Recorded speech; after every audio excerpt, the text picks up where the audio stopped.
大家好，这里是一书生频道。我主要使用 PC 玩单机游戏 ，PC 上主要使用 Steam 平台和育碧平台。这两个平台本身是有云存档的，但我都是到处关闭，从来没用过，而是一直坚持手动存档。所以每当我开始玩一款新游戏时，都会去网上搜索一下游戏的本地存档位置，并且记录下来。有的单机游戏的存档实时联网保存，跟网络游戏一样，无需担心存档问题。我曾经玩过的有《古剑奇谭3》，有的单机游戏的存档保存在游戏的安装目录中，除非卸载游戏，否则不用担心丢存档。我玩过的有《黑神话：悟空》，而大多数单机游戏的存档则是保存在 C 盘的某个文件夹中。经过我的总结， Steam 平台上主要的存档位置有 Steam 安装目录里的 User Data， 里面不同的数字代表不同的游戏存档。个人用户文件夹里的文档保存的游戏，还有一个隐藏文件夹 App Data， 可以通过查看显示隐藏的项目查看。存档会保存在里面的3个文件夹之一，这些存档所在的文件夹大多以游戏名称或游戏开发商、发行商命名。育碧平台的主要存档位置固定为育碧安装目录里的 Ubisoft Game Launcher Save Games，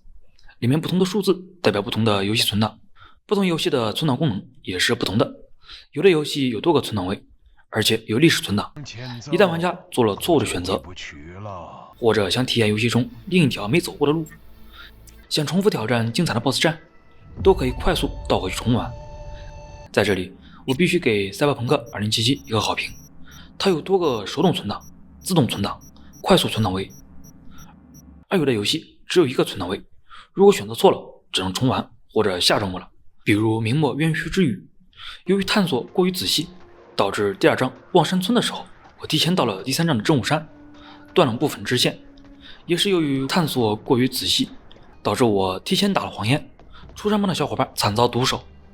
重开档代价太大，只能硬着头皮玩下去。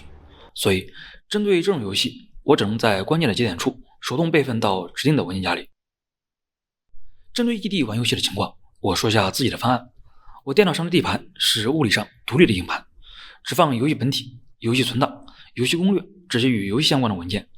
如果去别的地方，只需拆掉硬盘，带去异地并接入异地的电脑。尽量把硬盘通过 PCIe 或者 SATA 接口直接接入主板，保证完整的读写速度。如果只能外接的话，建议使用 USB3、USB4 或者雷电等高速接口。在异地的电脑上下载安装 Steam， 把游戏库设置成自己硬盘上的游戏库，安装自己要玩的游戏时， Steam 只会检查游戏完整性，就不用重新下载游戏了。最后只需要把玩游戏的存档放入异地电脑的对应位置即可。如果异地的电脑上已经安装了要玩的游戏，可以直接把存档备份到云盘里，异地下载取用。最近一段时间内存和硬盘的价格居高不下，相信很多玩家的游戏盘也面临爆满。这个时候还想安装新游戏，就得删掉旧游戏。